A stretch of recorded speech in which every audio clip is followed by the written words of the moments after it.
because we had a match booked. If you weren't going to fucking make it, then you shouldn't have fucking signed the deal. If it was a last-minute thing and there was nothing you can do, then tell us it was a last-minute thing and there's nothing you can fucking do. They didn't even fucking address it. They played it up like it was still going to happen. They played the package before the match, like Sasha was coming out. Right. Like Sasha's not even in the fucking building. They're playing the package. Bianca does her entrance, goes to the ring, and that's when they hit her and the audience with Sasha couldn't make it, and then like Carmella is the replacement. And you know, we commended Bianca and Sasha for their WrestleMania match. We gave them all the props in the world. What a match. And we also gave them props for that little moment just before the match started. Right when they rang the bell and the people gave them a standing ovation and Bianca got emotional and you could see Sasha get a little emotional. Here we go, lady. We're in the main event of WrestleMania. We gave them credit for that. So I'm going to go ahead and be consistent and give Bianca credit again. Because Mama wasn't happy about this situation in that fucking ring. We don't know what's going on, but I tell you something, Bianca knows what's going on. And she wasn't happy about a fucking thing that was happening that fucking night. She had it in her face. The same face we were able to read at Mania where it was just so goddamn happy. This face was not so goddamn happy. And you could tell she was going through the fucking motions. Yeah, we're going to do this for Carmella, and then we're going to get the big pop from you-know-who, and then Becky's going to milk it because Becky's... Well, that's my theory. I think my theory was what happened was going to happen no matter what. And I think, like, she may have just not been okay with it, right? Like, the Becky Lynch thing was going to happen in some way, shape, or form. She was going to come out. She was going to ask to be added into the match, and then she was going to win the belt. But would Bianca have been beaten in 10 fucking seconds? I was getting to that. Okay. I don't know. And this is why this is so infuriating, because there's so many fucking routes to confusion, right? Was she mad that they made this call, this was going to happen, and she didn't want to be a part of it, right? Did she feel like, oh, the two on top African-American wrestlers, now all of a sudden your white girl comes back and she's going to get the belt back? Okay, all that stuff was thrown to the side. She got cranky, she left. Let's say that's what happened. She was like, fuck this, I'm leaving, I don't care. Bianca stood and did what she had to do because she was the champ, right? Now we could throw all of that out the window. Wait, are you hinting that Sasha backed off because of the Becky thing? I'm saying this. The call that Becky was going to take the belt tonight could have been the reason why she just said, fuck this. Okay. And the reason why I think that, because I have no history with Sasha Banks like that. I don't know that. Yeah. Right? So I'm just telling you from my perspective.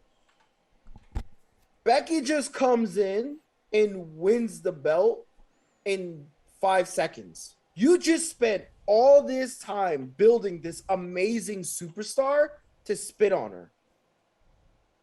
Yeah. Why? What they could have very well just had.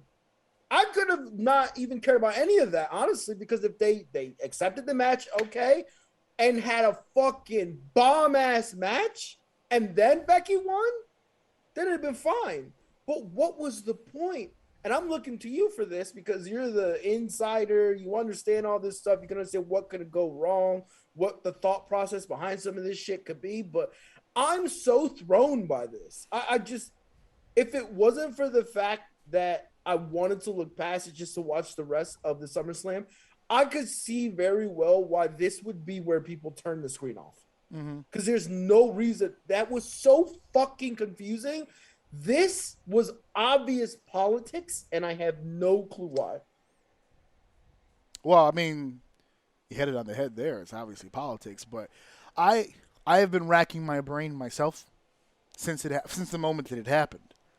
I obviously heard about it before I saw it because I didn't see it live, but I wanted to, just like my attitude for the rest of this pay-per-view, and we're going to speed the rest of this stuff up because there's not much else. There's like one other thing on here that was even close to being good.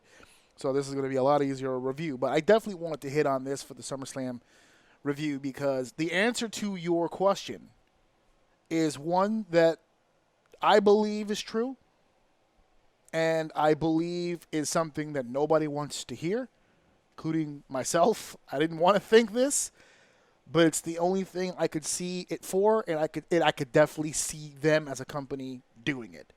Before I say it, I would like to reiterate, I've said it on this show 1,000 times, we are bequeathing episode 202 right now. I have no intentions of ever working for WWE, so I have no problem saying this out loud. They knew what they did at WrestleMania. And we, as a fan, or as fans, accepted it as a nice token and a nice gesture. What I didn't realize at the time was we were being hoodwinked from the start. And what I mean by that is they built up a lot of goodwill with that Sasha Banks and Bianca match. Now, they don't talk about it on camera, but they know what they did. 2 African-American women main evented Wrestle Goddamn Mania. It got the world talking. The ESPYs, ESPN gave them a fucking award for it. It was all over the world. Yes, it made Bianca a star. And yes, it pushed Sasha Banks to a whole nother level from what she was before. Sasha became the boss. Now, she didn't capitalize on it because, like I said earlier, she disappeared. But we took that moment as a moment of goodwill. Wow, how progressive the WWE is. They let 2 black women go in there and main event their pay-per-view. And the women delivered. So maybe that's why we sat here and just said, wow, what a moment. We got lost in it because it was good. We got lost in the moment. And we said, man, what a moment. I'll never forget this. This is great. And it turns out, now that we fast forward to SummerSlam, that the reason that they gave us this big moment is because they knew at some point Becky was coming back, and she was coming back as a heel. How do we get her instant heat in a situation where we know she won't get heat? Becky is beloved. Becky is beloved. She left the babyface. So how do we get her back into a main event program where she needs to be in because she's Becky Lynch? How do we get her the heat she needs right away? We shit on Sasha and Bianca because we know that despite the program, despite Sasha being this nasty heel and Bianca being a babyface, everyone wanted to see that rematch. People actually wanted to see, I will make the prediction, people wanted to see that rematch almost equally, if any, to seeing Becky return. But to see that return in that capacity and then to beat Bianca the way she did infuriated the planet. And that's what they were going for. Now, if you're listening to this and you're saying they really set up 2 African-American women in WrestleMania just to blow them off at SummerSlam for no reason, do you want evidence? Because I got it. Because remember, I put thought to this. Okay. I said, man, has this ever happened before? And it turns out it did. Y'all remember that other big African-American moment at WrestleMania 35 when Kofi Mania ran wild and he defeated that Greenpeace-loving motherfucker for the World Championship at WrestleMania and grown men cried and we had that video that went viral of Shad Gaspar and MVP at a bar somewhere hosting a fan fest thing, and they had tears and they hugged each other, and Xavier Woods and Big E and had all those tears in the ring, and they grabbed the championship belt and gave it to Kofi, and Kofi was the champ. Finally, a black man we can call our own is WWE champ. Not Universal champ, not World Heavyweight champ, the champ, the WWE champion. Good moment. How'd that end up? Fast forward, took all that goodwill to give Lesnar a 7-second squash so that he could get heat to move on with his program. Yeah, and I see what you're saying, and my brain was thinking the same thing. However, I don't think it's the same. And no. What you're saying is the same. Correct. What I'm saying is Kofi to Brock isn't the same to Bianca and Becky? Becky. Is it not? How is it not? To me, Did you hear that feel reaction like Becky got when she came back? I understand. She is the most over female in the history of professional wrestling, period, bar none. Listen to me. Okay. I understand that. The Becky Lynch side isn't what I'm arguing. Okay. It's the Kofi / Bianca side that I'm arguing. Why? Because Bianca is more suited. That's more believable that she could have a run than Kofi. And I know that sounds fucked up. No, you're right. But I'm not wrong in that. You're right. But you have to think about... So to us to say that was a moment, that's phenomenal. It's fine. That doesn't bother me at all. It's fine. I want to see him get it. I've said that many times before we ever even did a podcast. I would say it in your living room when we would watch shows, like, man, it would be dope to see him really like do something big, because I really like the guy and he's been there for so long. He works so hard, whatever. But Bianca's a little different. She's up there. She should be up there. So for Brock, that's where the discrepancy is. That's where you're losing it, because you see her as a high value asset. They see her as just another chick.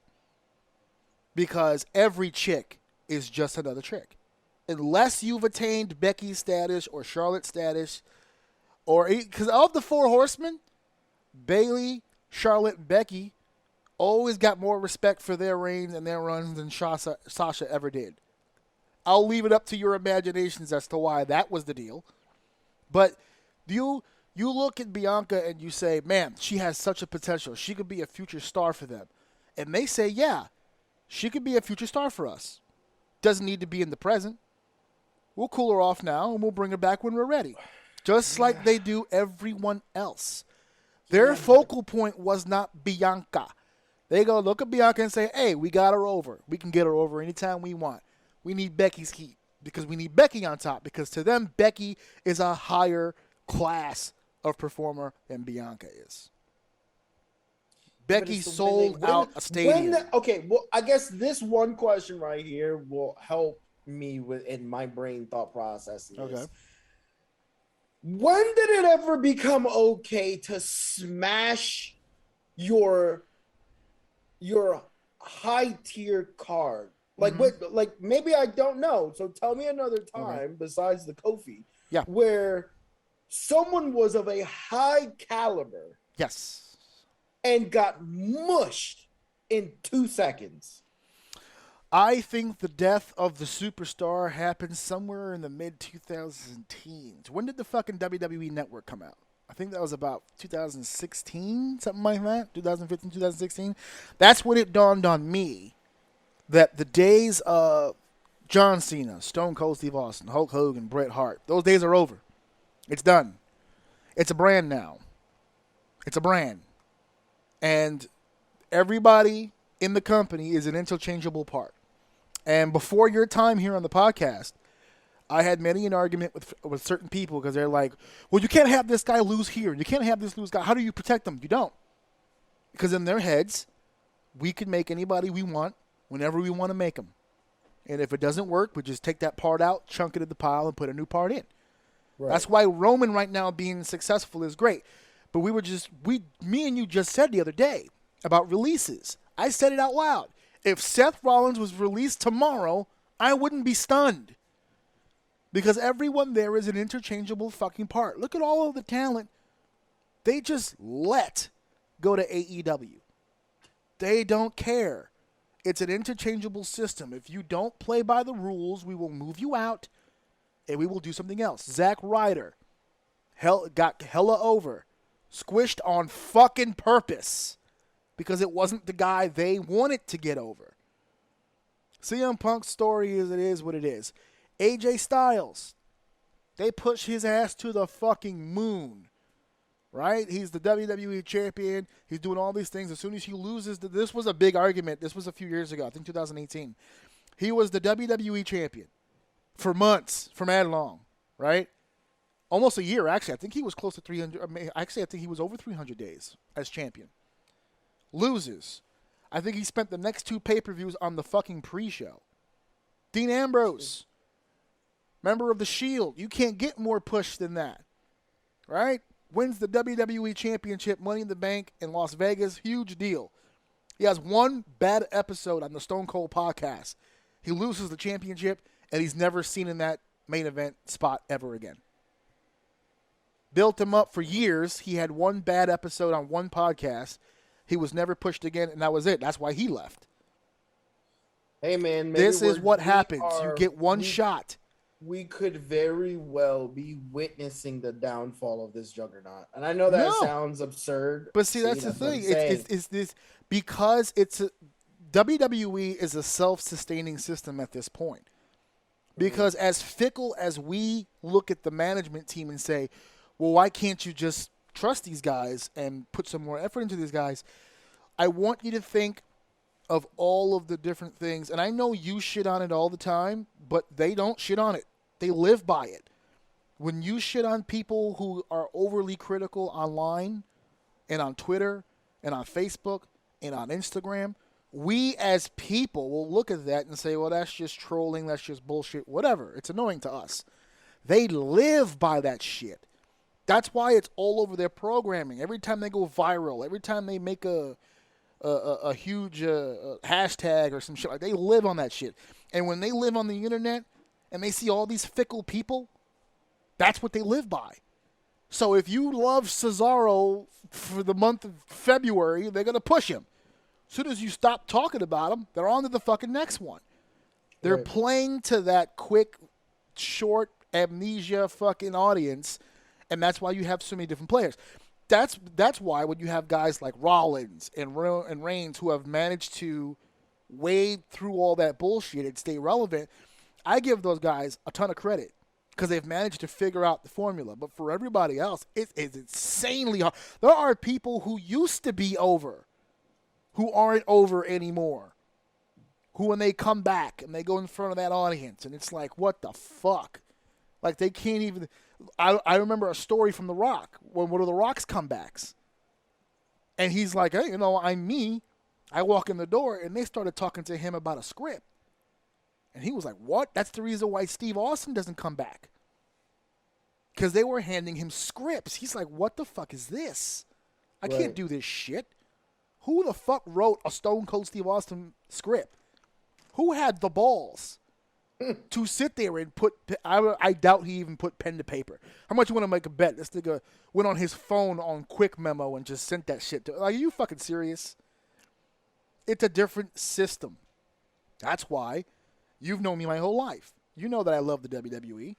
And I'll probably always, because it's the woman who goes to the emergency room with the black eye and they're like, what happened? Oh, I walked into a doorknob or some shit. That's me. When it comes to WWE. You gotta leave that man. Yeah. You got to leave that man. No, he was right. He was right. I didn't have dinner ready on time. I fucked up. He was within his rights to do that. That's me when it comes to WWE. Because the more my professional career ruined my fandom for this company.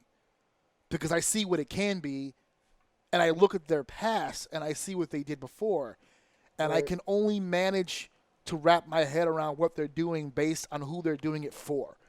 And when you go online as a performer, when I go online and I see the shit that people say to me, I've been doing this 10 years. 10 years. And there are people who've never worked a single show, who've never spoken to a single veteran, who has zero experience in anything related to this business, argue with me about how things are supposed to be in this industry. That's the audience that we're talking about. So So when you're talking about someone like Bianca and you go, well, she has such potential, and she does. She could be the next Becky. And they could have ruined that just now with this whole scenario. No, they did. But they don't see it that way, and that's the problem. That's fine. And that's fine. And everything that's you not just fine. said, it's a problem. No, it is fine. No, it is fine because like I just said, and I will equate it to one thing specifically, right? In my world, the gaming world, the same juggernaut is World of Warcraft. And if you look it up recently, that thing is fucking about dead. Now, define the word dead. Dead doesn't mean it's going to close. That's not what that means. But we're talking about multi-double-digit million people playing one game for over multiple decades to be down to like 2 million, if that. And that sounds still like a success story. What happened? But No that is WoW a people no juggernaut more? but that's a juggernaut dying. That's what a juggernaut dying looks like. That thing is dead. Slow death. The hype, no, it's not even slow. It will always coast. It'll always be something that's kind of a thing, right? It'll never close. You'll always have those people, unfortunately, like you, that'll take it to the face every time and always come back. I admit it, though. Always At least come I back. admit it. And there's nothing wrong with that. But there's nothing wrong with it. But as far as it being like the staple, the culture, the whatever the fuck it was for so long, it's dying. You're watching it in front of your fucking eyes, and the only reason why that I'm noticing it is because I've seen it before. You can never tell someone that the WWE is dying. They won't believe it, and I understand that. But dude, it's dying. It's dying. And if the Yahoos, and I'm gonna say Yahoos because if they fuck it up, I'm gonna have very strong words for them. Don't fuck up this momentum that they have. I'm not saying that they will ever be as big as the WWE. That's not what I'm saying. But what will happen is you're gonna have another home where people are just gonna go, and it doesn't matter if it doesn't become as big as WWE, right? If WWE has 10 million viewers, but then they go down to 2 million, and AEW goes to 3 million, guess what? They're at 3 fucking million. That's huge for them. These are arbitrary numbers. But I'm just saying as an example. Yeah, arbitrary numbers. 2 million, but they used to be at this. So it's just one of those things that you're watching it right in front of you. The shit that they're doing, you don't squash a star. I don't give a fuck what your logic behind it is. I don't care if you're following a social media trend where everything's 2 seconds long and that's it.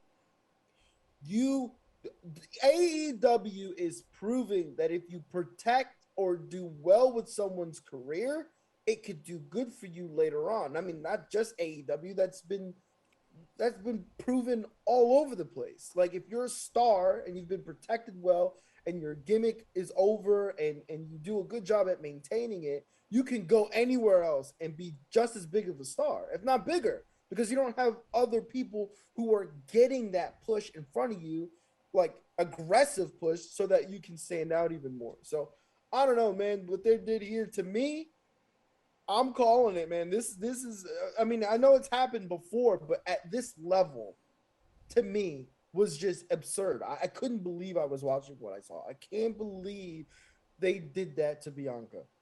For Becky.